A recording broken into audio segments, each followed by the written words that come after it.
the preliminary. I am Thomas Singh, the director of the Green Institute. And as part of those preliminaries, I might mention that a green economy, if you will, the framing that's been adopted by the global community, that is to say, going beyond the early framing of sustainable development through various iterations. Until recently, we've had low carbon development and now a green economy. It's a framing that encompasses the economy, the society, and the environment. Because the original idea of sustainability, as important as it was, had not left out as such, but had left undeclared, if you will, the concern for inclusiveness in the society. And as we've all been recognizing, inclusiveness in society and particularly among nations of the world, a sense of shared responsibility for our planet, go together with our concerns for arresting climate change, mitigation, even adaptation. So the green economy framing then rests on these three pillars that recognize the salience of economic growth, well, of environmental, the integrity of our environmental resource base and the planet, the importance of and salience of economic growth, and of a fair, equitable society, nationally, within communities, and globally. It is for that reason that we're delighted to have this particular webinar on by Dr. Edwards on changing demographics in Guyana. It is especially important because we've discovered oil. Oil has been discovered in Guyana, throwing up massive rents over which we shall witness great competition. So we are happy to make available to you Dr. Duane Edwards, who is himself a member, part of the Green Institute. Dennis, I shall now turn it over to you, welcoming you as the moderator for the first time of one of our webinars. Dennis is a coordinator of the Green Institute with responsibility for the economy pillar. Dennis, good morning to you. Good morning, Duane. Good morning, all. I hand it over to you, Dennis. Thank you so much, Dr. Singh. And I wish to join with you in welcoming our participants as well as our panelists who will be speaking to us today. We are indeed so excited that you all can take the time to join us in this very essential and timely discussion. And as Dr. Singh has mentioned, our presenter today is Dr. Edwards, who himself is a senior lecturer in the Department of Sociology at the University of Guyana. And just to shed a little bit more insight into Dr. Edwards, allow me to say that he lectures both undergraduate and graduate courses in social theory and research. His research areas include political dynamics in plural societies, the social implications of Caribbean philosophical and developmental thought, and including sociocultural systems in developing societies. His main research project explores the theoretical linkage between social differentiation and identity politics.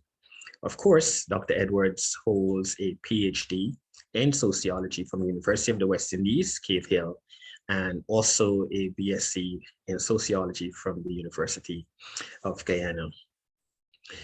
Dr. Edwards will be speaking to us, and his presentation will be captioned Guyana's Changing Demographics, Sociopolitical Implications. And I need not mention much more, for I think Dr. Thomas indeed had laid a very useful platform upon which our discussion today will be built on. And so allow me at this time to give our attention to Dr. Edwards, who will speak on behalf on his presentation, after which we will have a session of questions. For the questions segment, we want to take it. You can raise your hand when after Dr. Edwards has completed his presentation, his lecture.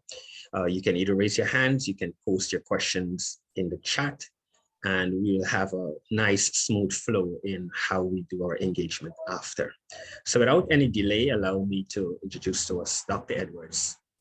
The platform is now over to you.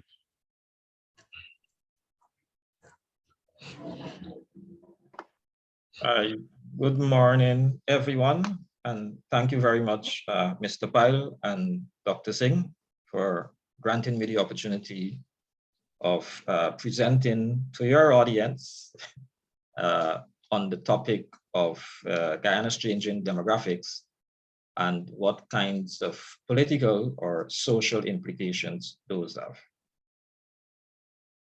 Let me share my screen.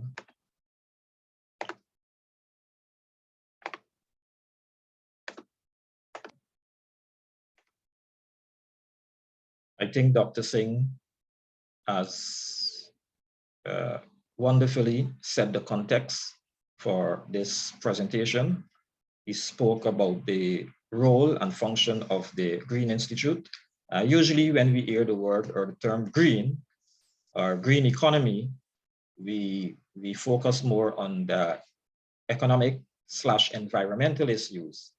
And it's not often that we think about how social issues or social dynamics and trends can contribute to the extent to which we're able to achieve a green economy.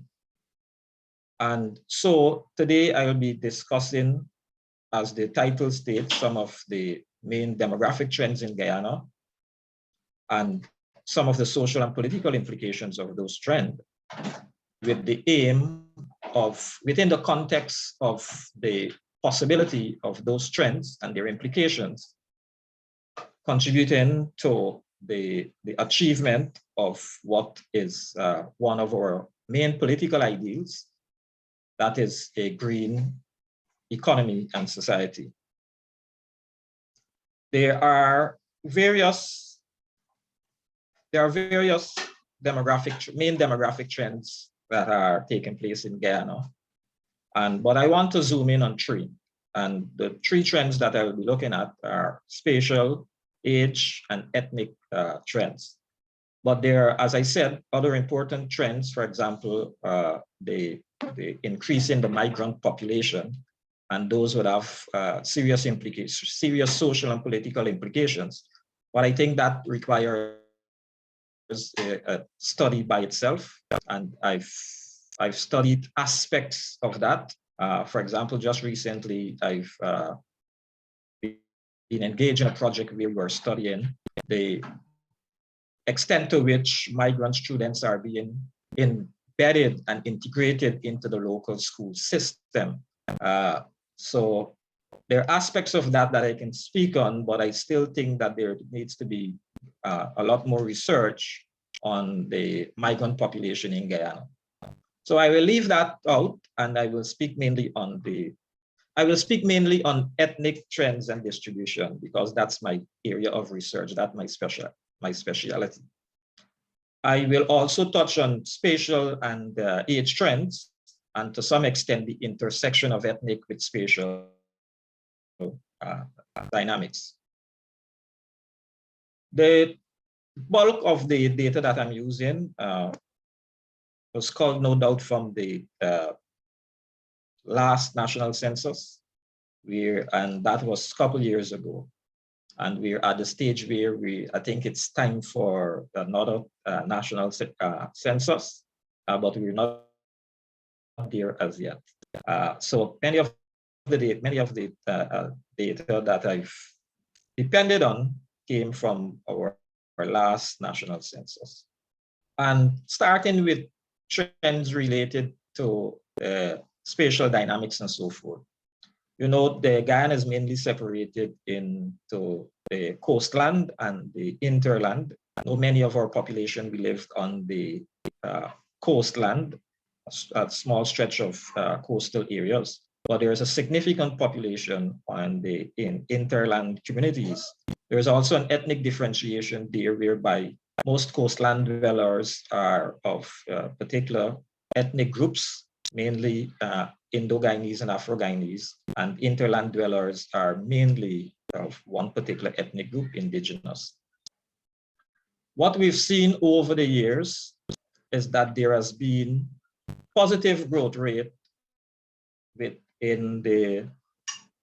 on average, positive growth rate in the interland population and negative growth rate in the coastland population. And there are various factors that could be used to explain that dynamic. One of which is high levels of migration, outward migration from the coastal areas. And of course, issues related to fertility, because the census data has also shown that there's a higher degree of fertility among women between 20 to 35 or so forth in some interland communities, right? So those are factors that could explain that differential in growth rate across the two geographic separation. But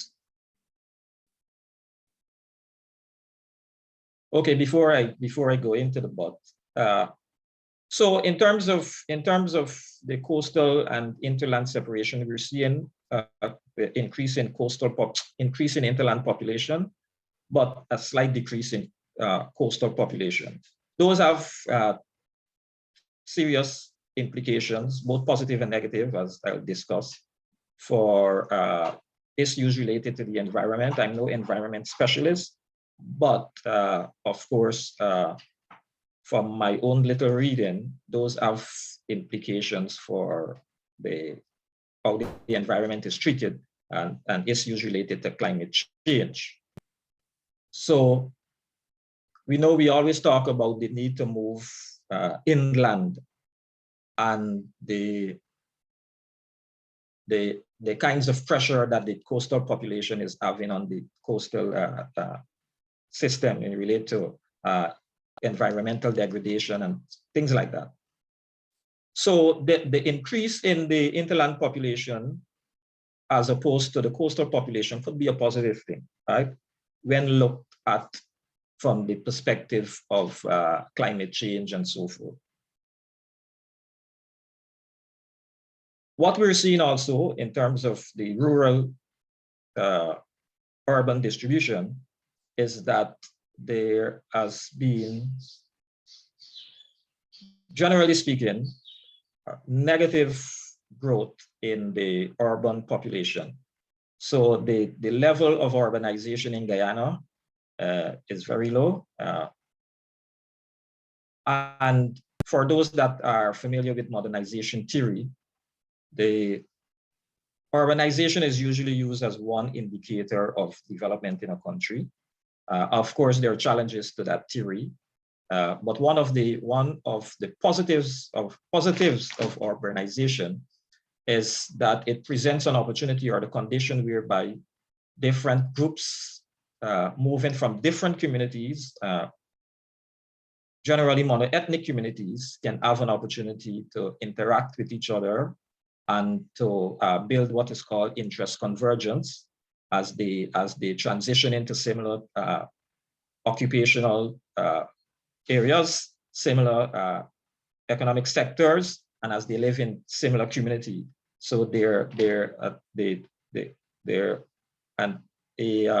convergence of interest could develop out of that and move away from the reality that are characteristic of many plural societies, where there are differences in interest, and those differences in interest having a negative effect on the general politics and economics of the society. So this low degree of urbanization or negative growth rate in urban, negative change in urban communities could be negative because it removes the opportunity for that kind of dynamic that I just described.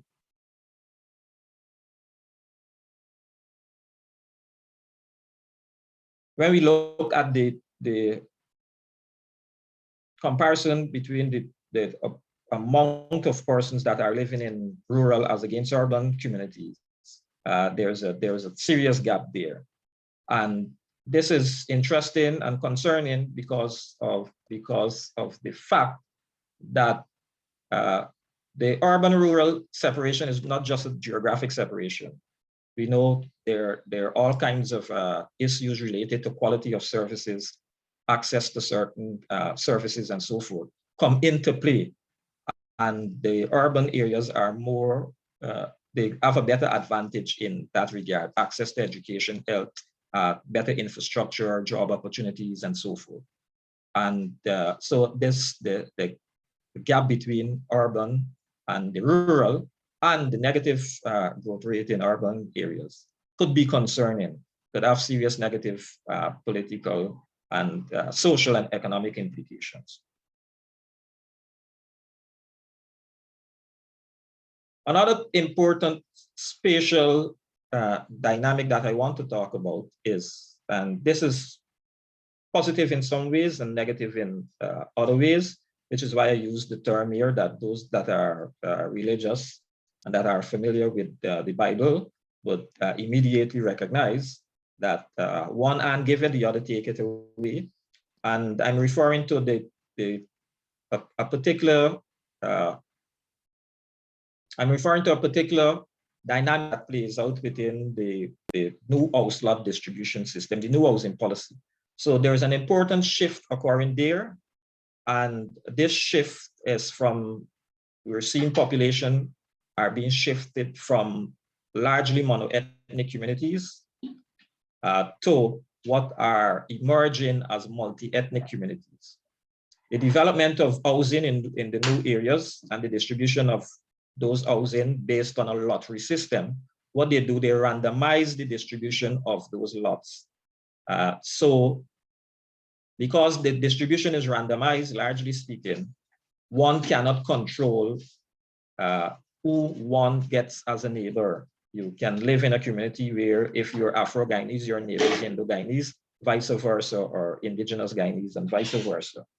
And that is a good, that there's a positive in that we move away from largely monoethnic communities, which we inherited from the plantation system.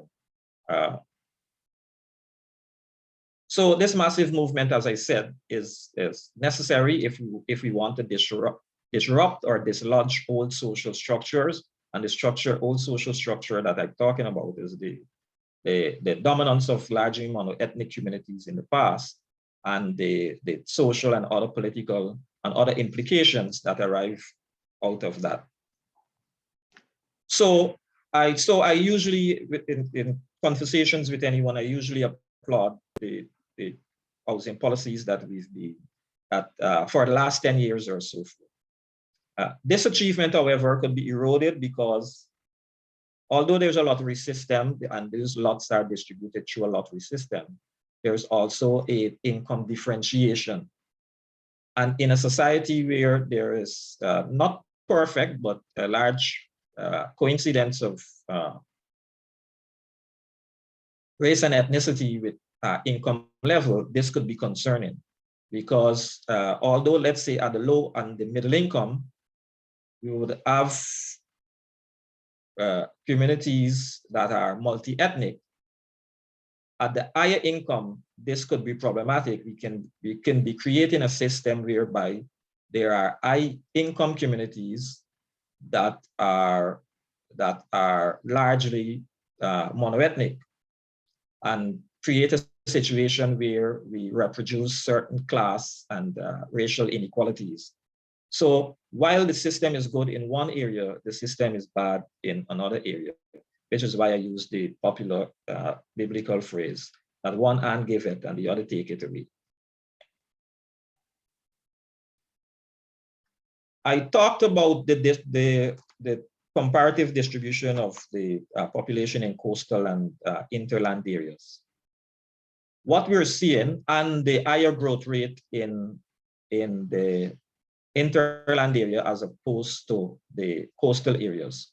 And I explained that I provided some tentative explanations, one of which is the fertility rate, higher fertility rate in coastal areas, and maybe higher migration rate, higher fertility rate, in interland areas, and high migration rate in coastal areas could be those could be two explanations, two tentative explanations for the growth in the interland population and the negative growth in the positive growth in interland, negative growth in coastal. But there is a third tentative explanation, and this, I haven't researched this really, but this is an hypothesis that I'm putting forward that needs to be researched. The third explanation could be that there has been an internal shift in that a lot of, or a sizable cross-section of coastal dwellers are moving to the hinterland. And we know for a very long time that the gold sector was the main sector in the Guyanese economy. So, and of course, gold mining, it calls for a lot of physical kind of labor. And on account of that, there has been a large cross-section of coastal young men mainly move into interland areas to go and service the mining operations. And this is why, if you look at this chart, this is a comparative graph of the gender distribution across the different regions in Guyana. If you look at the chart, you would see for region 1, region 7, 8, 9, 1, 7, 8, and 9, that the male population, the gap between the male and the female population is very large. And for the other regions, the gap between the two populations are very small to non-existent, right? So what could explain this large gap in interland population? And the tentative explanation is the third explanation that I give. A lot of young men from the coastal areas have been moving from the coastal areas to go and settle in interland area to work. Some just go to work and return back in the coastal areas.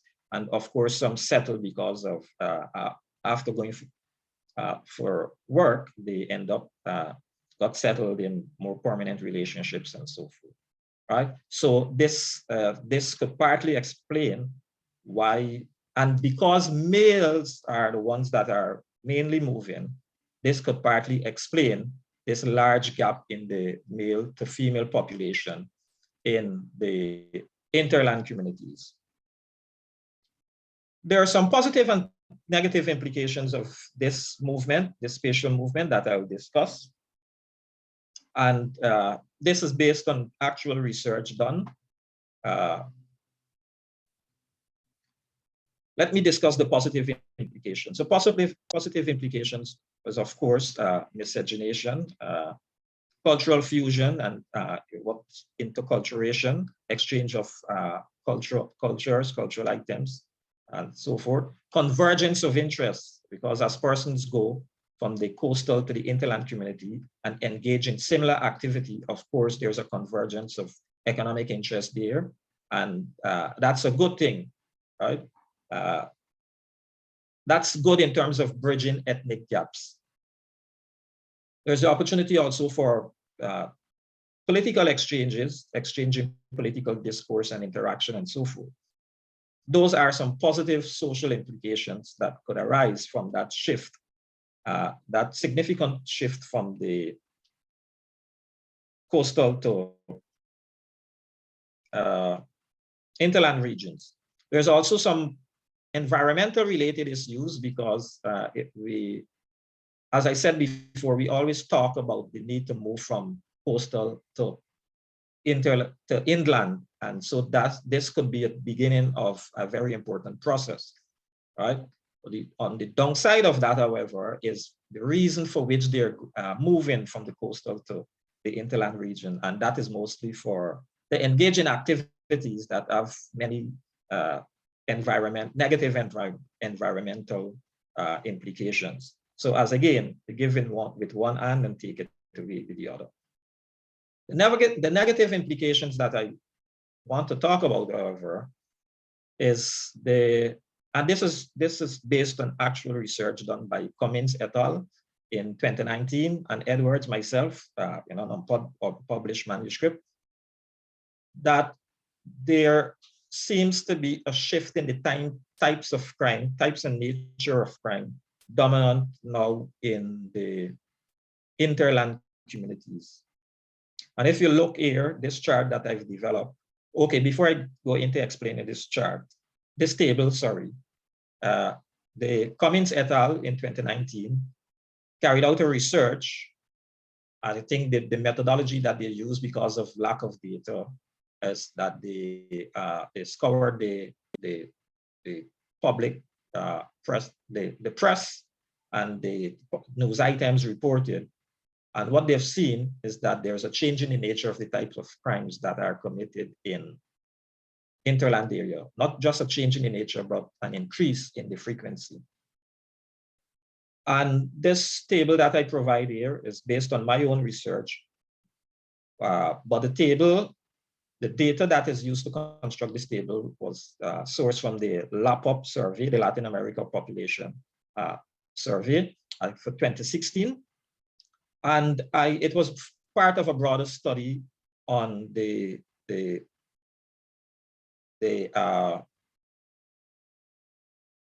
on ethnicity and crime in Guyana. And what I found is that if you look, URNA means unarmed robbery with no assault. URA, unarmed robbery with assault. AR, armed robbery. ANR, assault with no robbery. RSA is rape or sexual assault, and then you have burglary. So I need to focus on these here. And if you look at the different groups in the survey was asked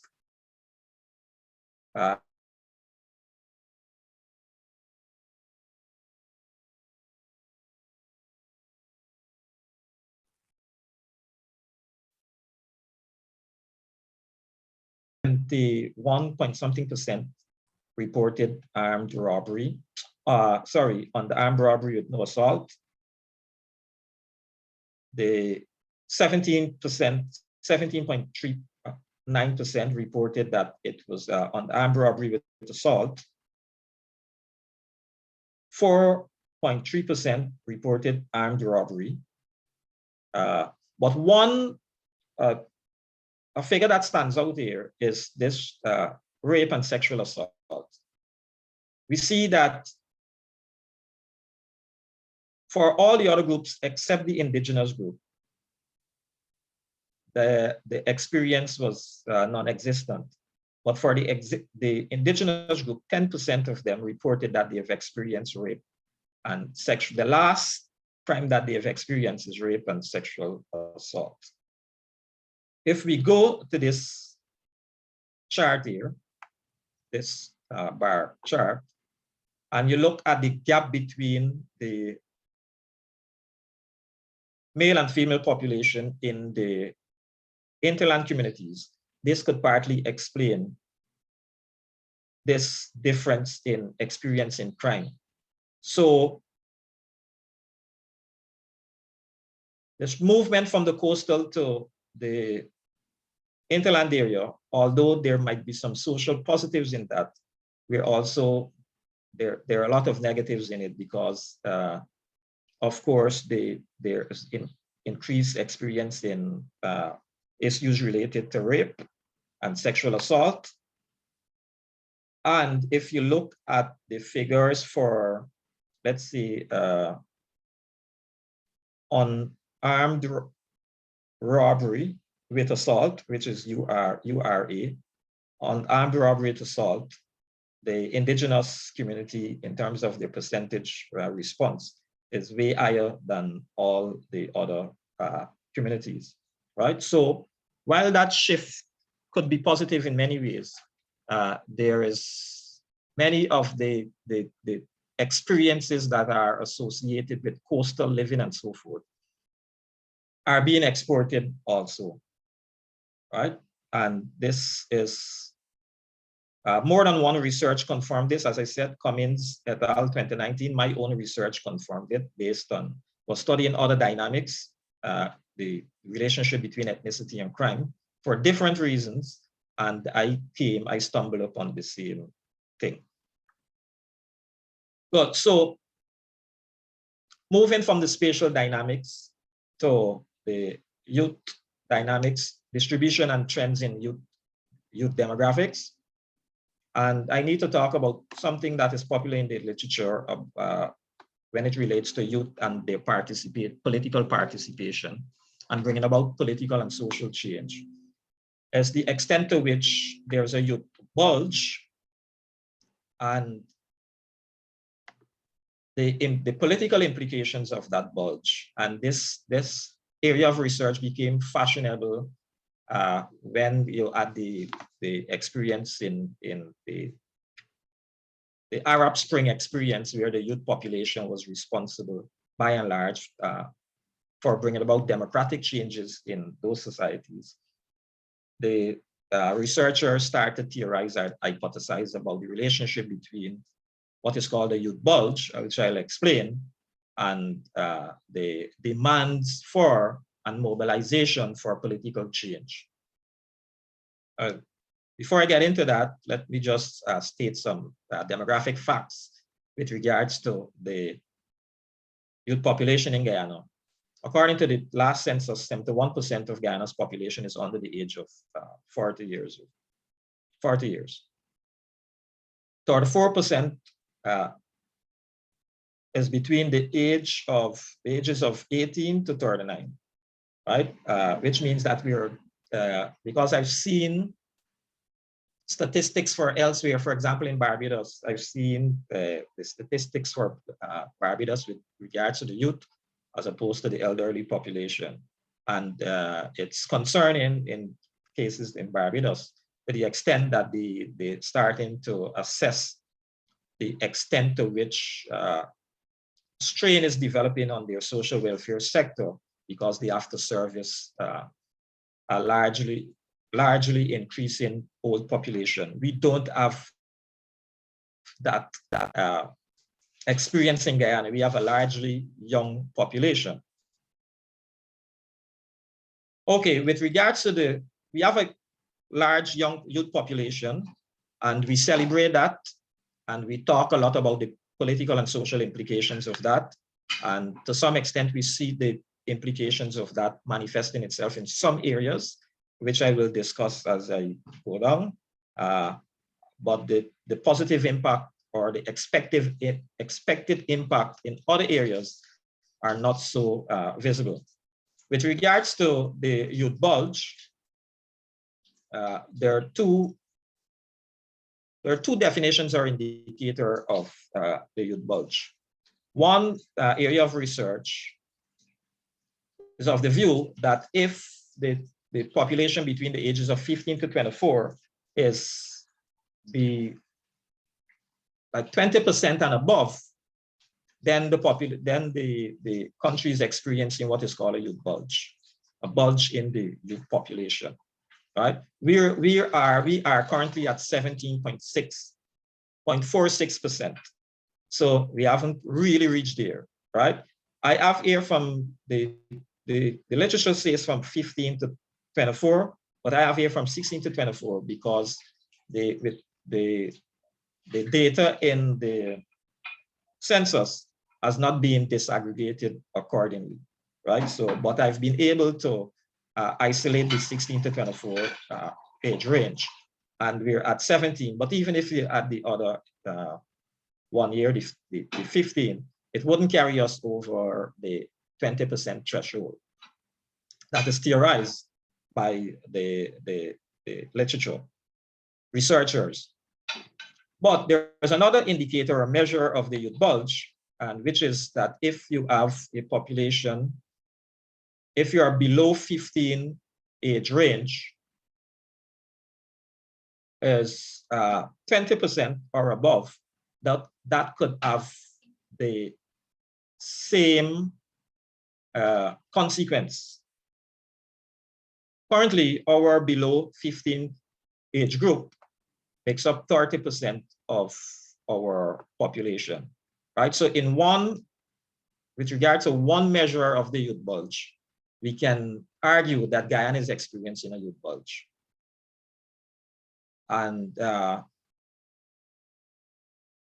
which is a fact to celebrate, because according to the literature and according to experiences elsewhere, that eventually translate into heightened political demand for social change, and you have a young, vibrant emerging young, vibrant working population. There's no adverse effect on social welfare system and things like that. But as we celebrate, we still have to be a little cautious, because when we compare the various censuses and the changes in the age range across those, we've seen that the below 40 age population has been decreasing. So although the youth population is large, we have been experiencing a decrease rather than an increase over the various censuses. And the above population, the size of the above 40 population, is increasing. So the youth bulge has been diminishing. It has been diminishing, however, and it's arguable if we have seen or experienced the positive effect of that youth bulge as yet. And as I say, arguable, that's still up for discussion.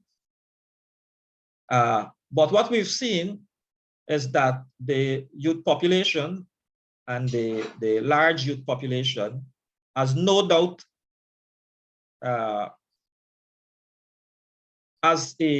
or impacted public discourse in a positive manner, because we usually hear in the public demands for youth participation and so forth. And we have seen, politically speaking, and I might discuss this a little more in depth later on, we have seen, let's say, for example, in the last election, there have been the emergence of a lot of small parties, which indicate the extent to which the youth are becoming politically involved outside of the established structure, two-party dominant structure. Youth are becoming involved. They have formed party, mobilized, and contribute to the political discourse and rhetoric and things like that. So that's positive, no doubt. And the impact, however, on meaningful structural change, as I said, is questionable at best. And because we're not seeing the positive impact, for example, those small parties did miserably, performed miserably poor in the last election. So it means that although there's a large youth population, that population, let's say to use a Marxist term, is not very conscious of itself. It's a population in itself, but not for itself. So we don't vote along youth lines, and we might have public discourse along youth lines. But apart from that, we don't, there's not much happening structurally along the youth lines. So the impact, the positive impact of this youth bulge on structural change is very questionable at best, looking at it from the political standpoint.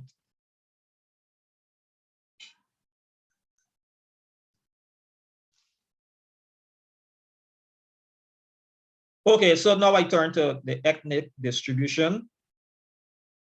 And if you look, and these all these charts that I've most of my charts and graph dealing with the population dynamics are reprinted from the last census. So if I fail to say that, just note that that is the case of, or if they're unlabeled, just note that that is the case. So what we're seeing here is the distribution of the ethnic groups across the various decades that the censuses were conducted. And these are, I have this here because these are important trends. One, couple significant things manifest themselves here. First of all, there's a sharp decline. You see there's a sharp decline in the Indo-Guyanese population across the decades from 1980 to 2012. There's a slight decline in the Afro population, sharp rise in the mixed population, which is here, sharp rise in the mixed population, and a less sharp rise in the indigenous population. So what is happening here is that there is a leveling of the playing field where the distribution of the ethnic groups are concerned. Of course, we still have far to go, but there is a leveling of the playing field. And this could only be positive for the country as a whole, right? Because as we become more equal in terms of numbers, those could have different implications politically, socially, economically, right? And the implications are myriad, but I think you get a sense of what those implications could be. And what I have here, sorry, I was to change this slide and produce the percentages rather than the raw numbers. But what is showing, the percentages are here. What this is showing is that from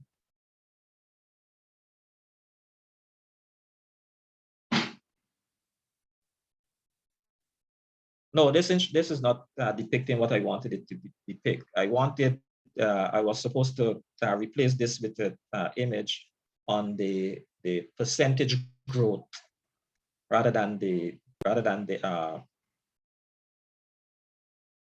percentage of the ethnic group. But I think this would suffice for now. From 1980, the Afro-Guyanese represented 30.82% of the population. In 2012, it's 29. That's one, like, let's say roughly 1% point change in that population. When you look at the Amerindian, it's like a 50% change. When you look at positive, that's positive change. The African is negative change. Afro-Guyanese negative change. Indigenous Guyanese positive change, massive positive change, almost double the numbers from 1980 to 2012. The East Indian community or Indo-Guyanese, the change has been about 8% point. And the mixed Guyanese have experienced massive change, of course, depicted by the graph there. Before we get into that, as I said, this distribution or this leveling, if I could refer to it as that, could only be positive for Guyana because we know Guyana, historically, we've voted largely across ethnic lines. And in a situation where voting is done according to ethnic lines, that could mean that the populations that are smaller could be left out of the political, or left out of the political, well, not the political system, but could be left out of political power, like in perpetuity, right? And of course, those that wield political power could monopolize resources, both political, economic, and otherwise. right? So, but if there's a leveling of the groups, that becomes less the issue. And there has been significant leveling of the group, but of course, there is still the issue of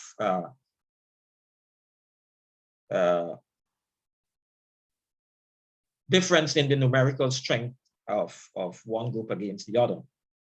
But another important, but apart from the political implications of this demographic change, if you look at the mixed group and the sharp rise in the mixed group, this means that at the interpersonal, interactional level, a lot of interactions and relationships are transpiring. And socially speaking, let's shift from politics now. Socially speaking, that's a good thing, right? Because it means that persons are interacting more relationship-wise across ethnic divides. And the implications of that, political, social, and otherwise, will be felt, maybe not now, but maybe sometime in the future. So I wanted to go through, I wanted to understand, however, this mixed population, which I think it's an important demographic trend that is taking place.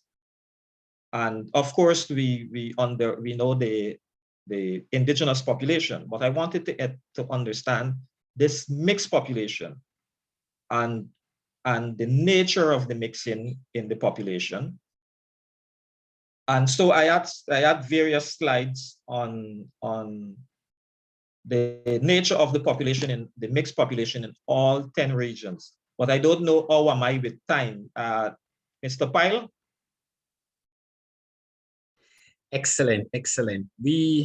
Perhaps you can take a few minutes and to wrap up if you wish.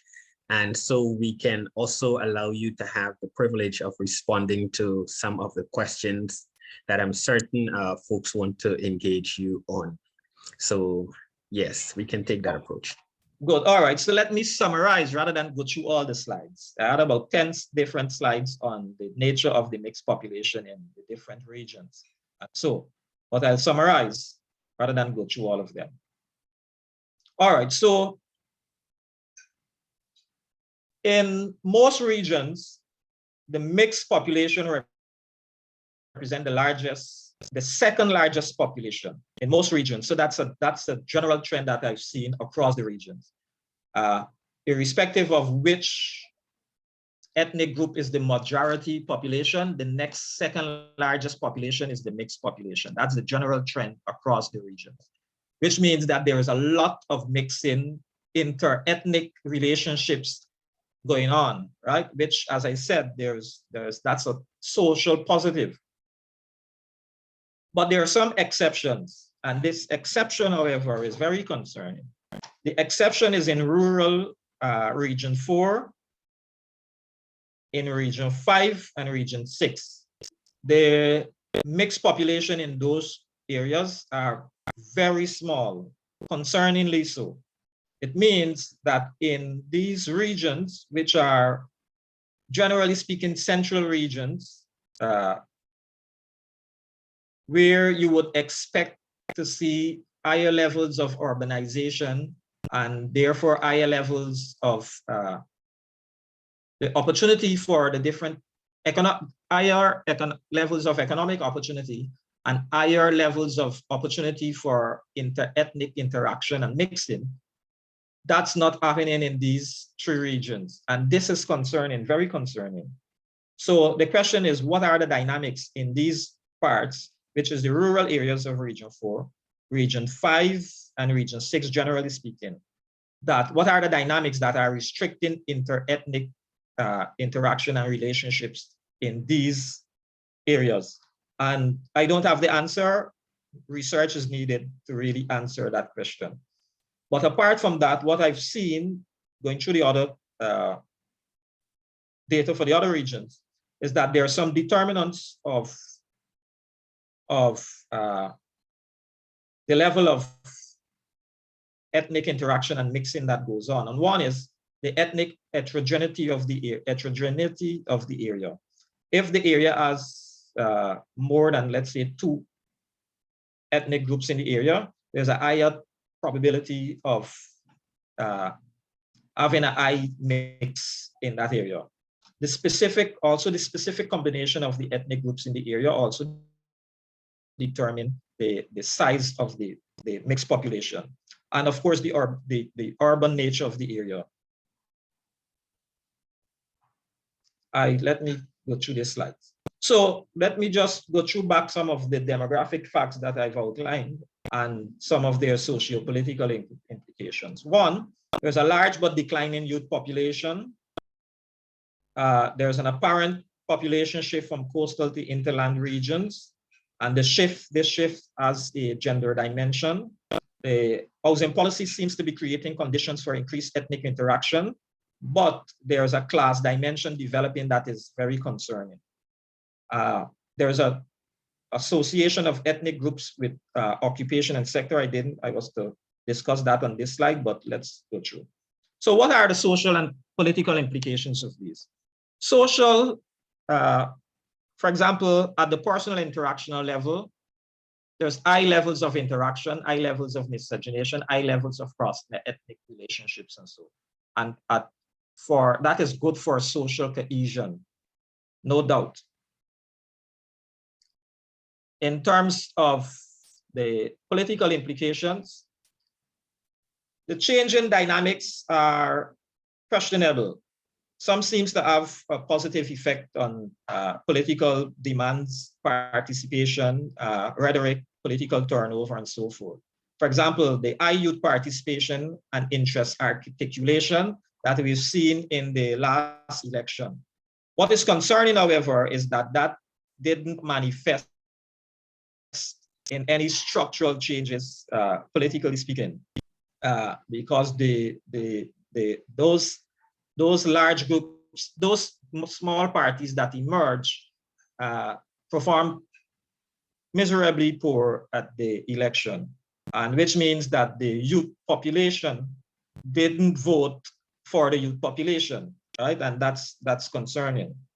The leveling of ethnic distribution leading to frequent political turnover, that is still to be seen. One thing that I haven't discussed about the mixed population is that there is a difference between self-identification and other identification. For example, a person could identify themselves as mixed, but when you look at them phenotypically speaking, they could you would place them under one of the other demographic grouping. For example, a person might look Afro-Guyanese, but they self-identify as mixed. A person might look Indo-Guyanese, but they self-identify as mixed. So there could be a gap between self-identification and identification and how you're categorized or identified by others. And that could have negative implications in terms of distribution of resources and treatment and so forth. So as much as this mixed group is increasing, we must be concerned about the difference between self-identification and how the society identify, categorize, and treat you on that account. There's opportunities for interest convergence. I spoke on this as in occupation and in communities. In occupation, because, you know, historically speaking, Afro-Guyanese have been associated with public sector job, but that has changed. And there's large amount of Indo-Guyanese in the public sector now. So in terms of public sector, there's interest aggregation, there's interest convergence there. And by interest convergence, I mean that if that sector thinks that it's not getting what it deserves or demand, that becomes largely not an ethnic issue, but a class or a occupational issue, which could have good implications for the society going forward. And of course, I spoke about the communities and so forth. If you have communities that are multi-ethnic as opposed to mono-ethnic, then their interests, community interests converge, and mobilization and demands are done as communities rather than as ethnic groups. And of course, those would have some positive political and social implications. On negative side of things, many of the, especially the demographic dynamics related to youth and the mixed group are not having the kind of impact on the structure, maybe at the rate that we would expect. For example, if you look at the electoral outcome in the last election, it's still, the results were still dualistic. So the mixed group and the youth group haven't really created viable alternatives, and they haven't supported viable alternatives. So we are not seeing the political positives in large youth and large mixed population, because electoral outcomes, electoral voting is still along this dualistic line. Well, I talk about the distributional issues and the change in the ethnic dynamics and so forth, and the difference between self-identification as mixed and how those that wield political and economic influence would identify you and treat you on that account. So I want to, I will stop here and maybe entertain any questions and so that you may have. Dennis? Yes, certainly, Dr. Edwards, we are so appreciative of the platform, more or less, particularly the foundation in which you have developed this argument. I think the entire discussion of population distribution and the question of our ethnic composition, in many instances, we need to have more and more and more discussion on these issues so that we can broaden our understanding, particularly as we consider the interracial and intermarriage component. So thank you once again. Let me allow the questions given where we are. And I want our participants, we will take the approach, we will perhaps take the first three hands that are up, starting with Samuel. Samuel, you'll be first, then we have Mr. Collins, and then Dr. Jose will follow in that order. Thank you. All right, thank you, Dennis. Very good. Well, it's still morning here in Jamaica, but I think it's midday in Guyana, so very good day. Duane, congrats on a very good presentation. I just have one comment / question. Now, I'm not sure if you're familiar with the Singaporean situation as regards dealing with various ethnic groups. Now, one of the things that the Lee Kuan Yew administration would have done was, when it came to housing, there were different ethnic quotas for every, let's say, block of houses or section of houses. They ensured deliberately that you had so many, you know, a particular percentage of Chinese, particular percentage of people of Malay ethnicities or what have you. And so that was necessary because Lee Kuan Yew was concerned about social cohesion. And in fact, when years ago, when they were celebrating their, I think it was their 50th anniversary of independence, I couldn't help but think about Guyana when you saw how they were singing their national songs and the like. And by the way, Singapore also had national service, even though it was, I think, only for the males. So the question is, do you think there should be a deliberate move by the government of Guyana to say, okay, here is a new housing scheme, and we want to ensure, okay, this percentage of people of Afro descent, this percentage of people of Indian descent, again, based on the broader demographic breakdown of the society? Is that something we should do? Because while I recognize that there's a lottery system, I think a more deliberate approach would be needed to help to build social cohesion. I'll stop there. Thank you. Should I respond now, Dennis, or?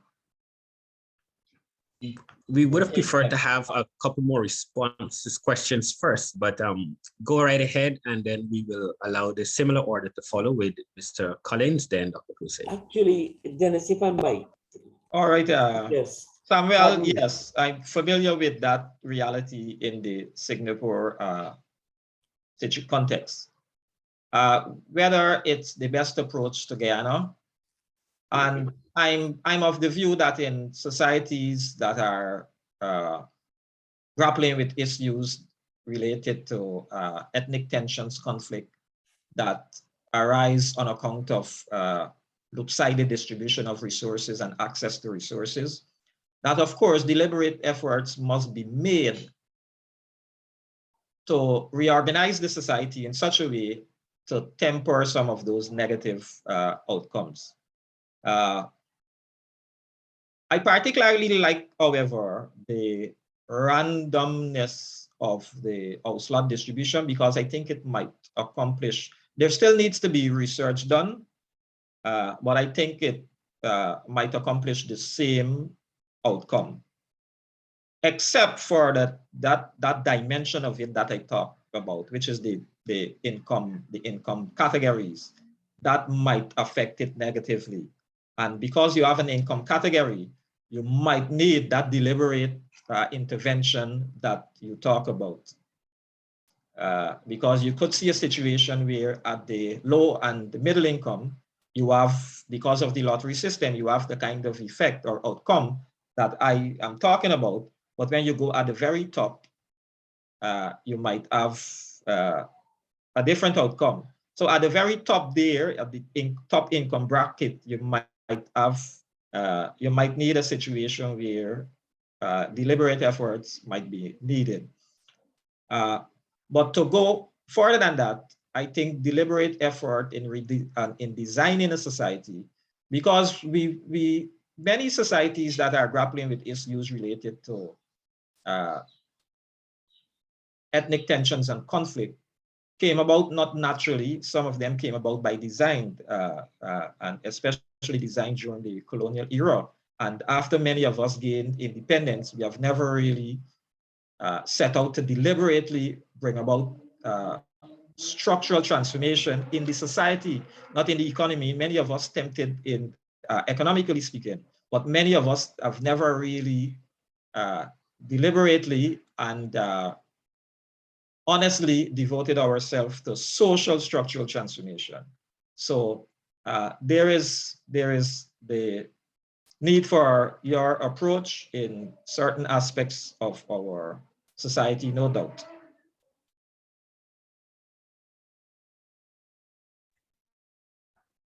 Mr. Collins, and then Dr. Hussein. Good morning. Are you hearing me? Yes, we can, clearly.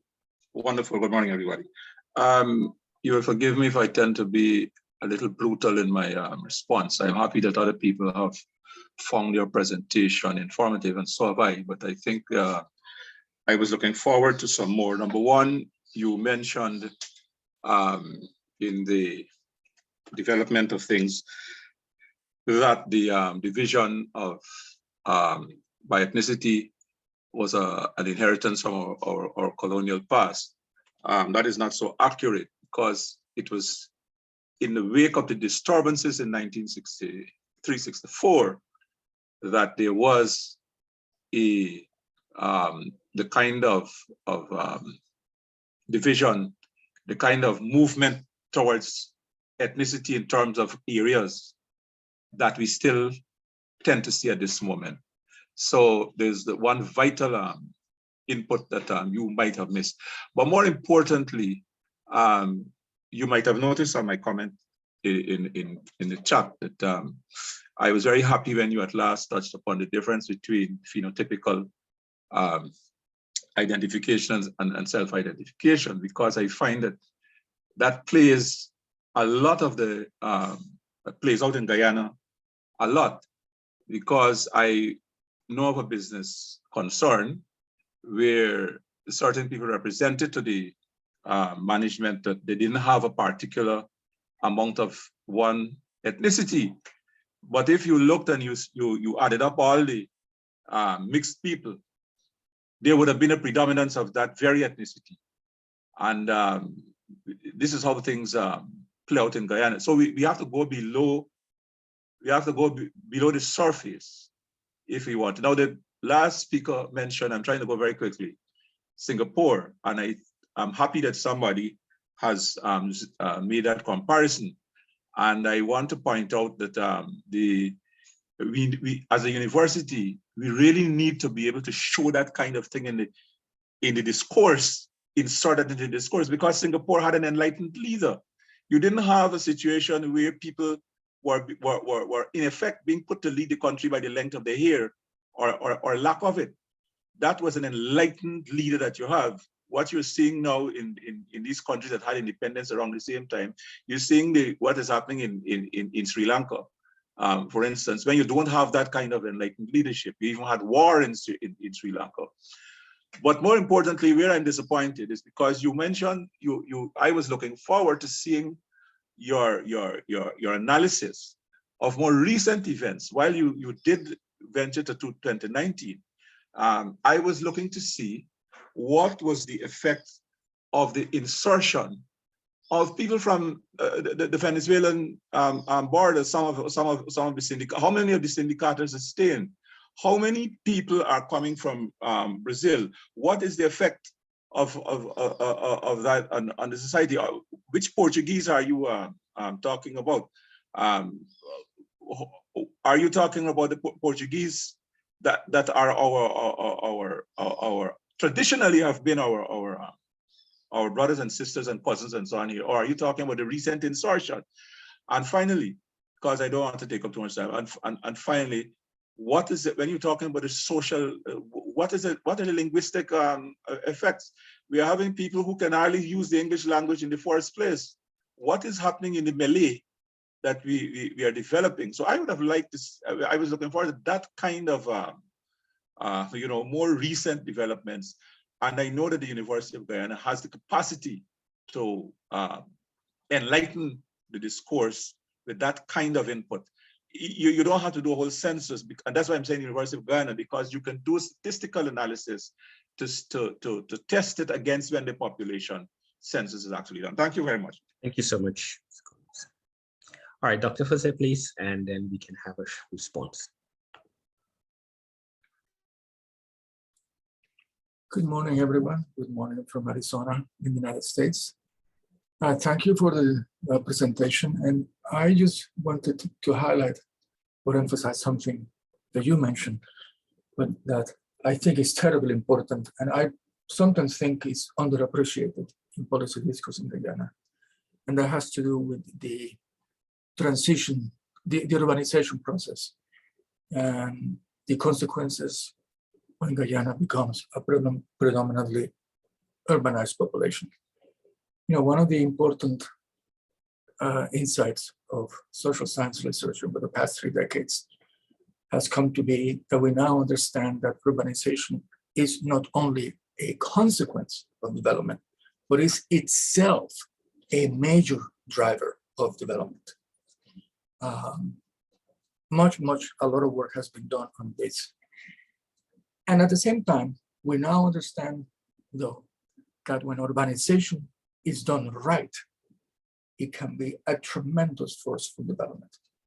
However, when urbanization is not done right, it can actually lock in some very negative forces and characteristics. So I just want to sort of highlight that the importance indeed I think for the Guyanese population and policymakers to treat urbanization not just merely as a byproduct. It's not just about, well, for sure, housing policy, and for sure, infrastructure, absolutely, but that it is itself a major force for development. And that I will hope that this is one area in which the Green Institute can bring into Guyana a lot of thought. I mean, I want to emphasize a lot of the research that has been done worldwide over the past 3 decades about that crucial transition. And as I said, Guyana stands out in the region in Latin America. Latin America happens to be one of the most urbanized regions of the global south. And Guyana stands out, and that you still have not yet made that demographic transition.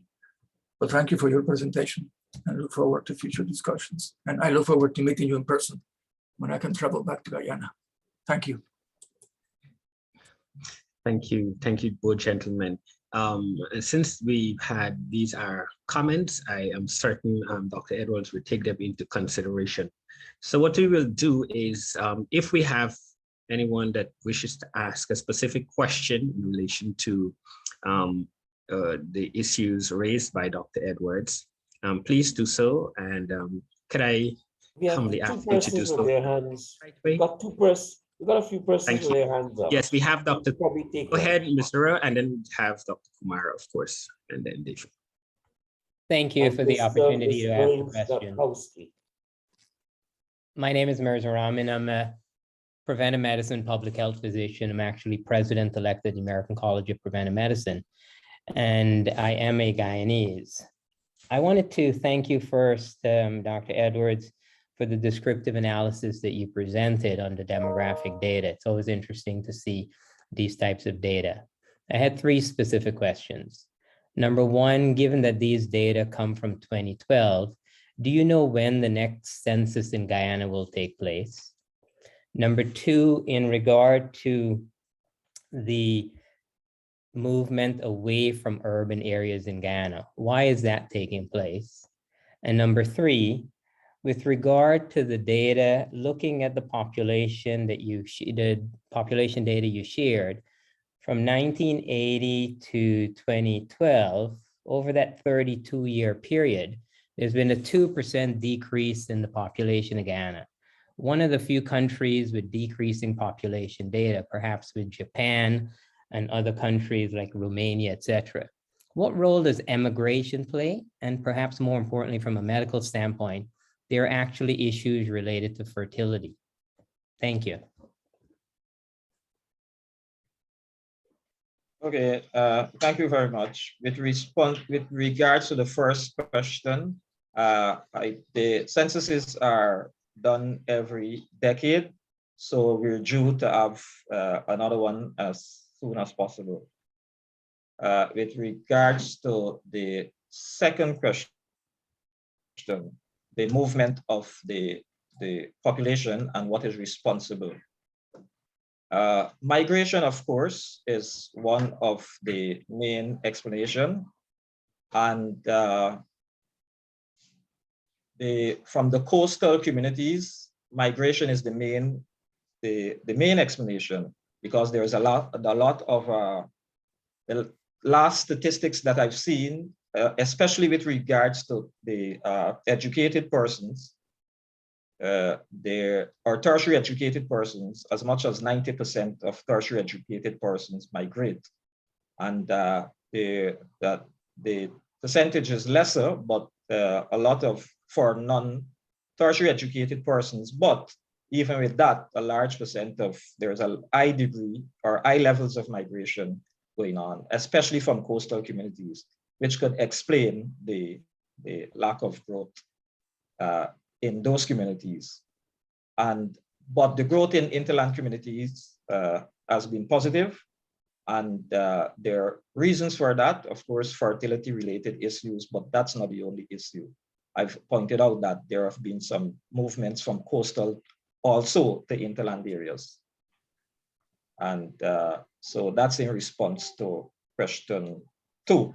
I think question 2 and question 3 is related. So I think the same response could be offered for both questions. Thank you. Okay, if I can ask my question now. So thank you very much, Dr. Edwards. And please remember my name, because I'm going to be writing you soon to invite you to be the featured speaker of an international forum which we organize based here in Trinidad and Tobago. I just have two short questions. One is, you have stated that the mixed population is increasing in Guyana. So if that is so, and it is so, as you have shown with your data, why is there still ethnic political polarization to the extent of violence at times? My second question, I don't know if you have covered this area, but can you say, how does this mixed population vote with respect to the ethnic-based political parties in Guyana? And there are two major ones. Thank you very much. Okay, in response to the first question, the plural system, if I should refer to it as that, the plural system in Guyana has been developed and has been consolidated over a number of years. And there's the structural side of it, the institutional side of it, and so. So in order to dislodge that system, it will take a number of years. The mixed population, as I said, then with regards to, there's a gap between self-identification.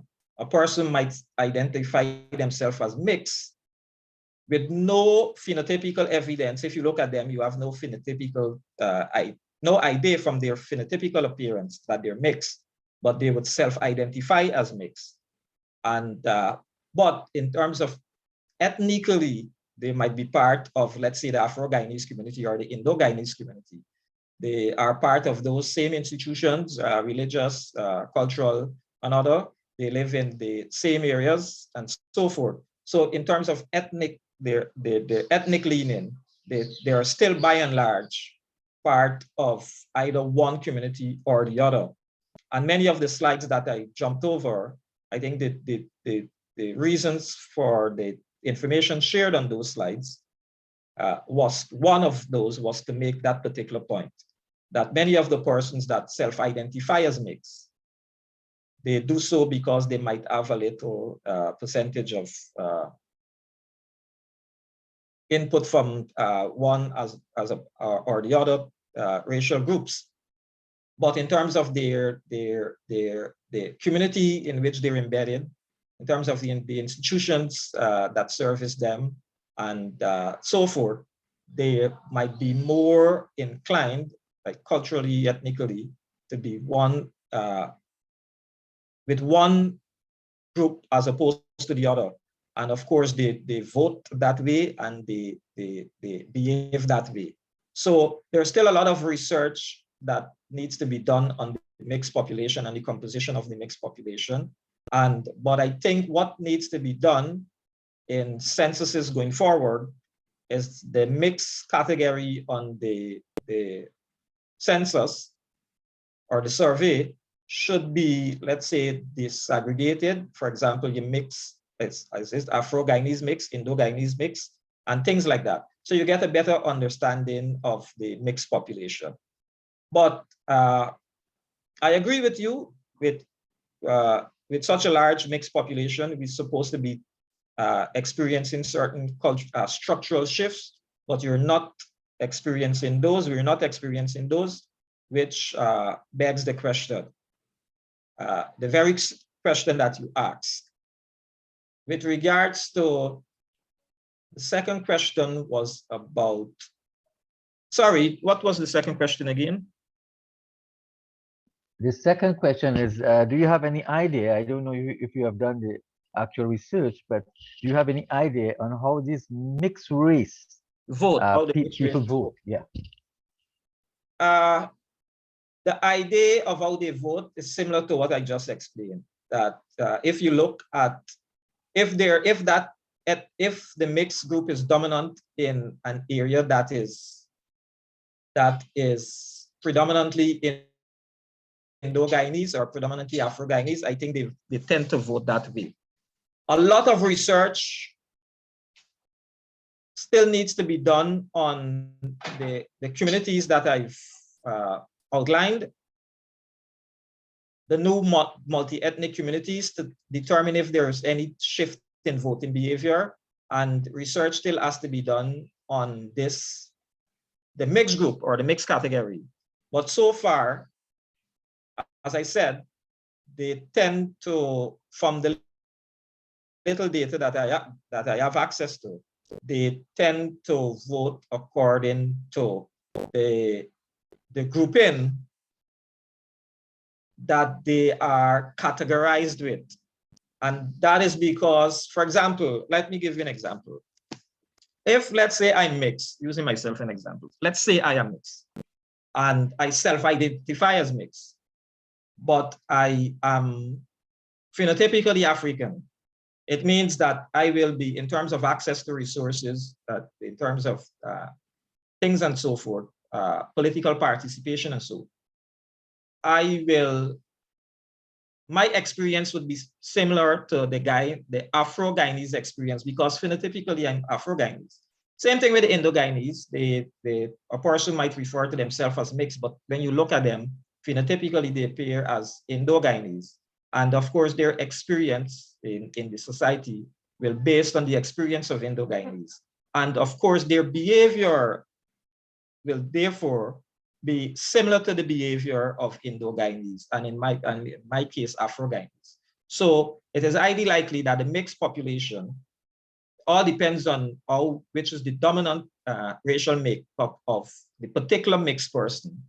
They behave similar to the larger population in which they find themselves.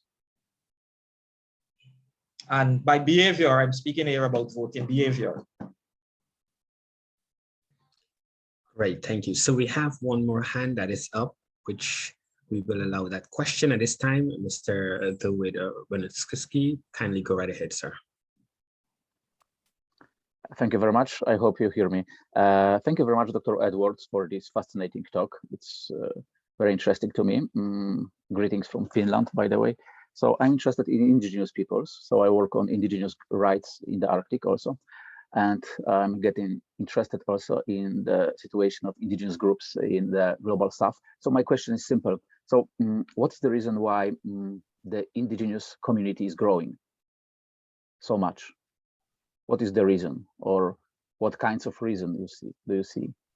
The main reason I see from the data is higher fertility rate. When you look at the fertility rates, especially among the women between 20 to, let's say, 39 or so, that their fertility rate is higher than the other ethnic groups or the other persons from from the coastlands, right? So the main explanation is the higher fertility rates. So how was that in the past?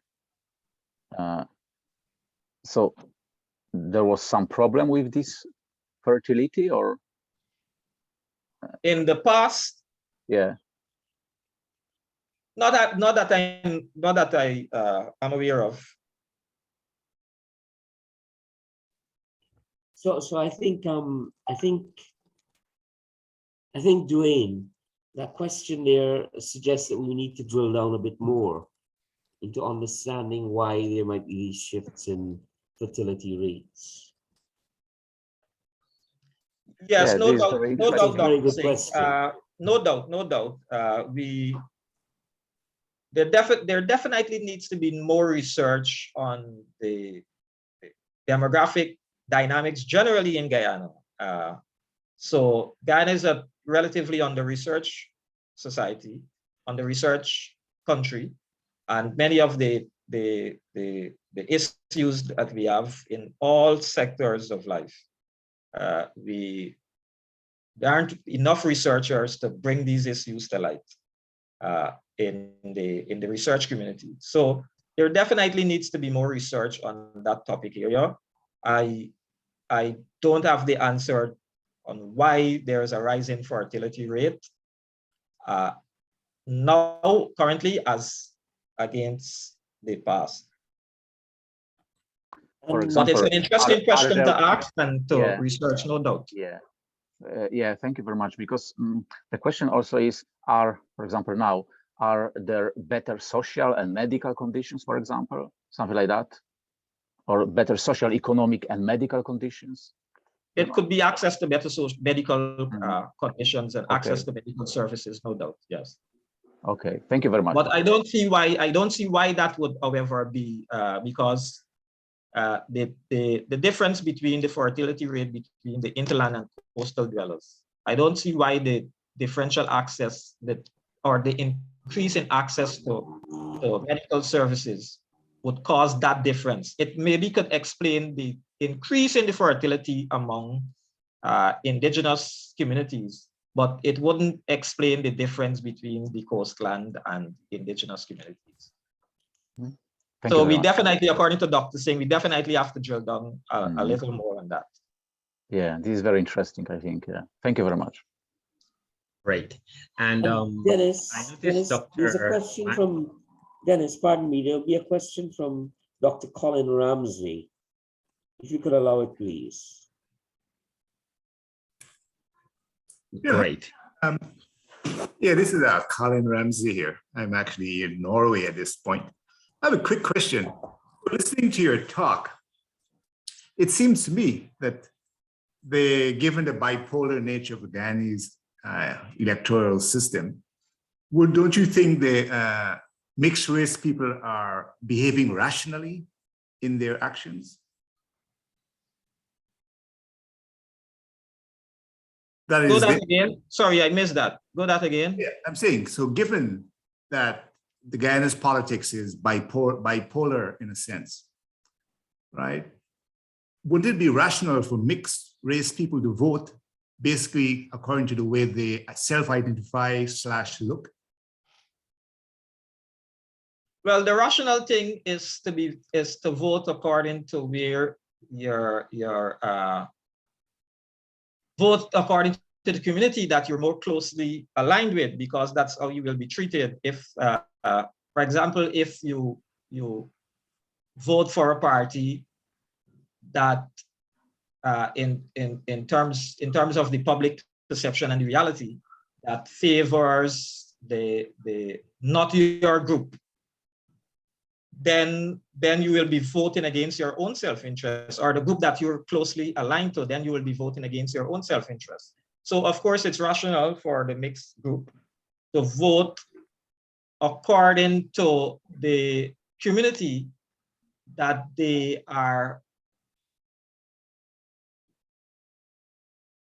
largely share similar experiences with, that they maybe live closer to, and things like that, the similar occupation with, and things like that. So, which is why I talk about the difference between self-identification and the reality of the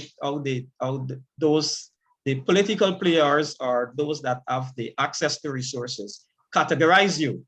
So you might self-identify as mixed, but that doesn't change the reality that if you look a certain way, you are categorized by those with access to resources in a certain way, right? So it's rational. Yes, go ahead. Okay, but that's what I'm saying. So they're aware of that fact, right? So my question is, are they behaving rationally given that that information is public? What you're just describing, they know that. Are they behaving rationally in response to that information that you're talking? Yes, I do think so. They are. Okay. Yes. Okay, that was my question. Yeah. All right, we have, and perhaps we take it to be our final question from Professor J. Manuel. So Professor, please go right ahead. Hi, I'm hoping that you can hear me. I was sorry. Yes, I'm sorry that I joined only late. And I'm going to ask you, Dr. Edwards, to join me in speculation, because I know there are no data available at the moment for the issue that I'm about to raise, namely the extent to which the transformation of the country to becoming a petroleum exporter will have an impact on the demography of the country with respect to, in particular, the reversal of migration patterns of the past, in which I would expect that, at least to some extent, there will be immigration to Guyana,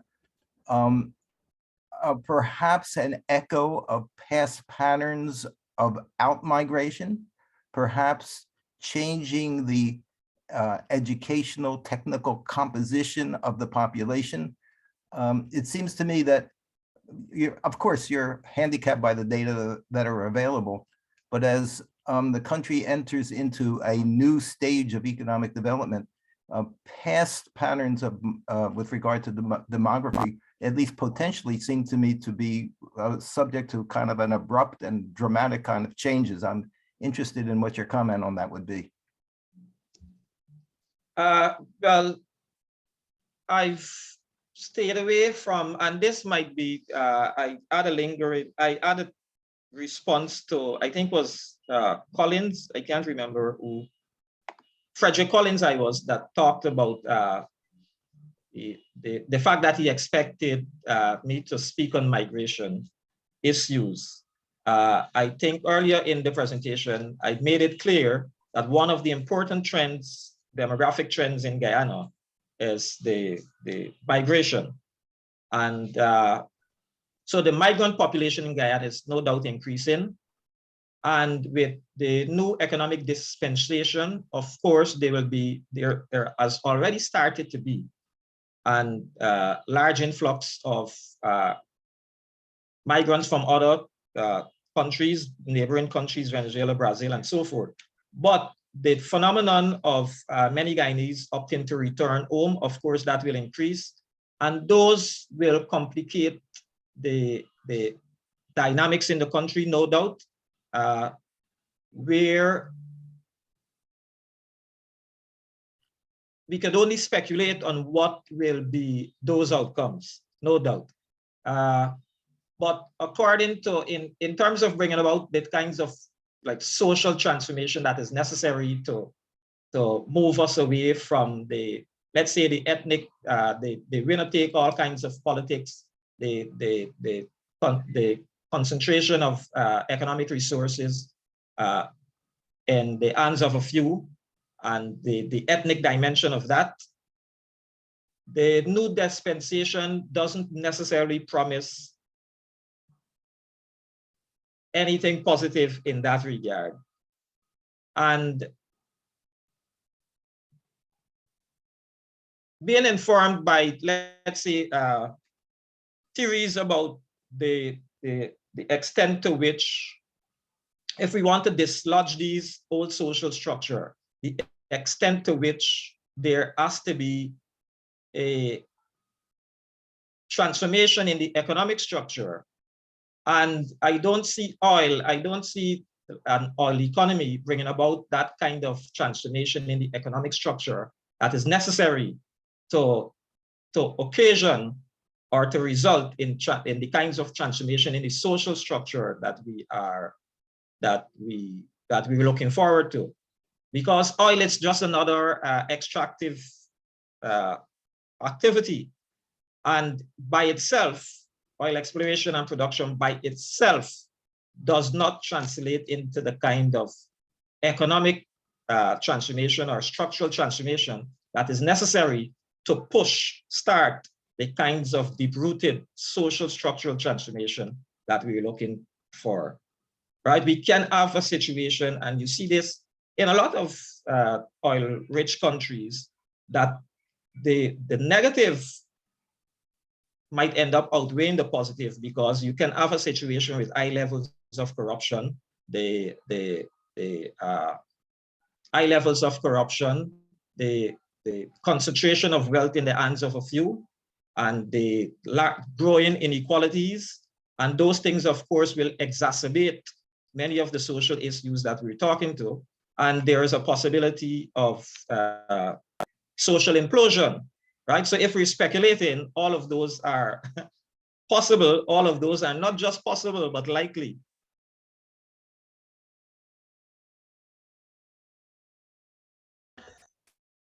Professor J, do you have a follow-up, or you're satisfied with Dr. Edwards' response?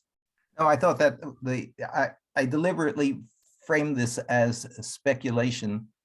So I appreciate the effort that Dr. Edwards made in that regard.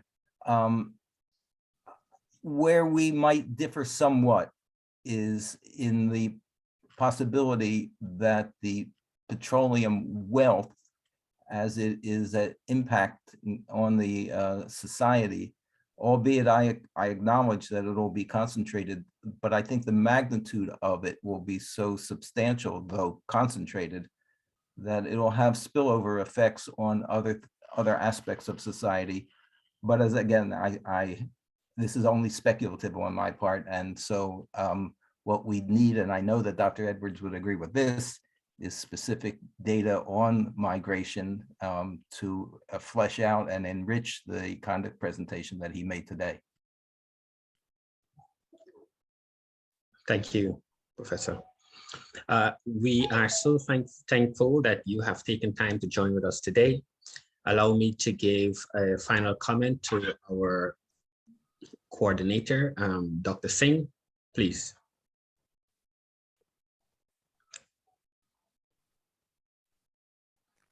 So thank you very much, Dennis. Thank you very much, Duane, Dr. Edwards, for your excellent presentation.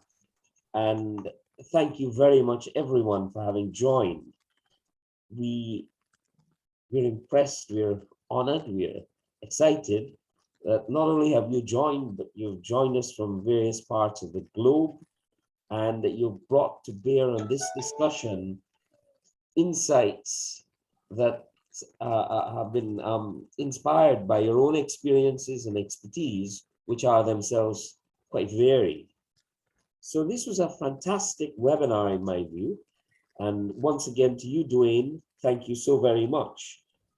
Among the various things we noted were that we need updated, we need more recent data, and we need to do an updated study. So if you will, I'll ask you to allow me to say thank you to Duane for having presented stylized facts that probably are a little bit dated, but as we all know, these stylized facts generally arise and display patterns because of deep fundamentals, and some of those things will not go away. In other words, then many of these stylized facts might remain important and interesting, even as we were to update things.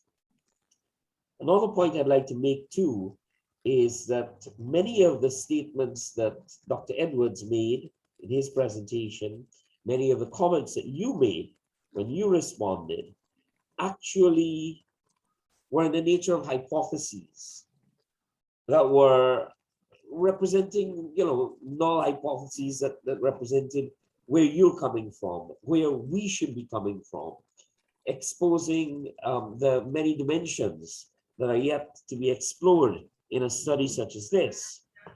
I can point to one, Duane, if you don't mind, and that is that it seemed to me that some sort of interculturation within the society was being presented at times as a solution to the challenges that we face, the intractable challenges that confront us as a society that has known ethnic diversity and competition.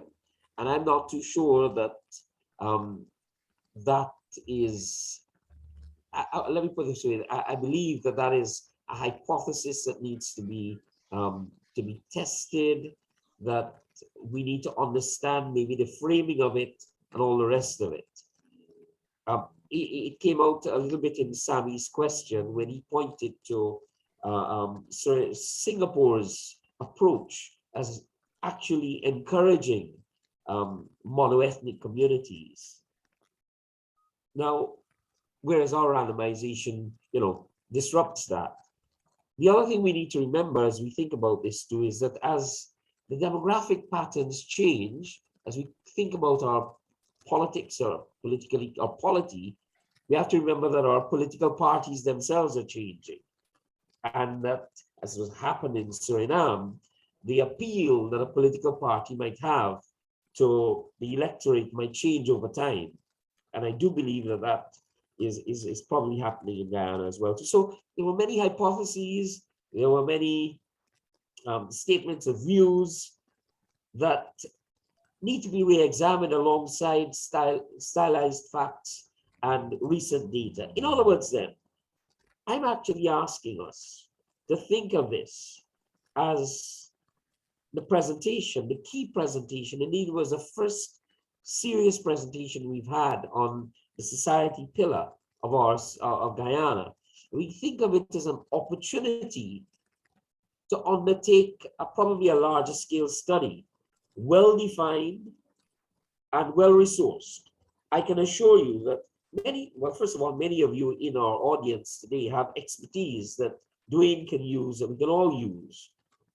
And I am presenting to you a challenge, as I present that challenge to ourselves in the UGGI, that we take Duane's presentation as a trigger for a well-defined study on demographic changes in Guyana.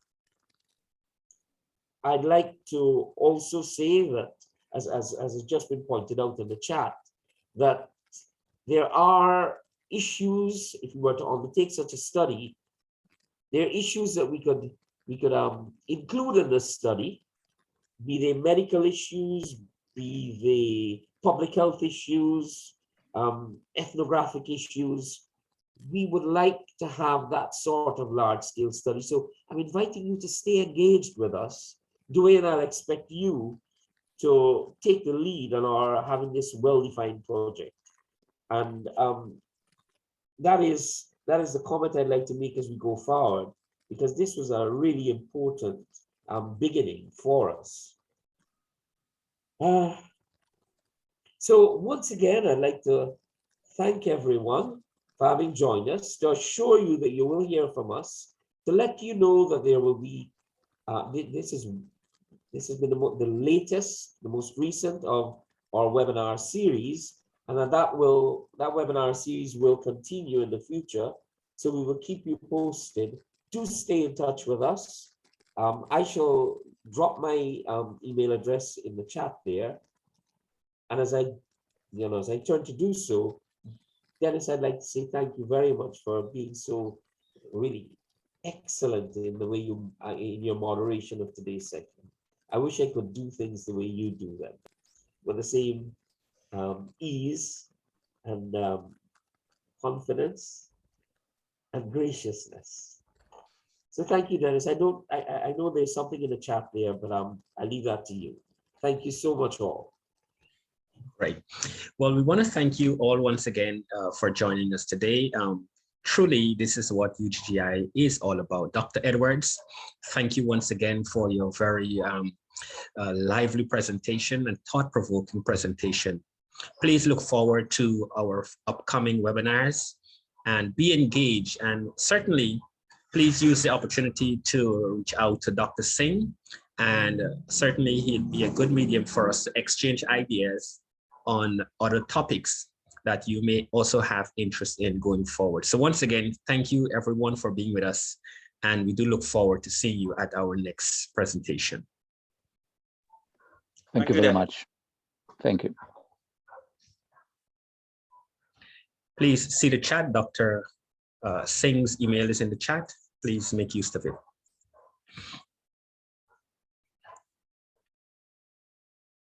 Thank you all. I shall end the meeting and wish you a very good afternoon.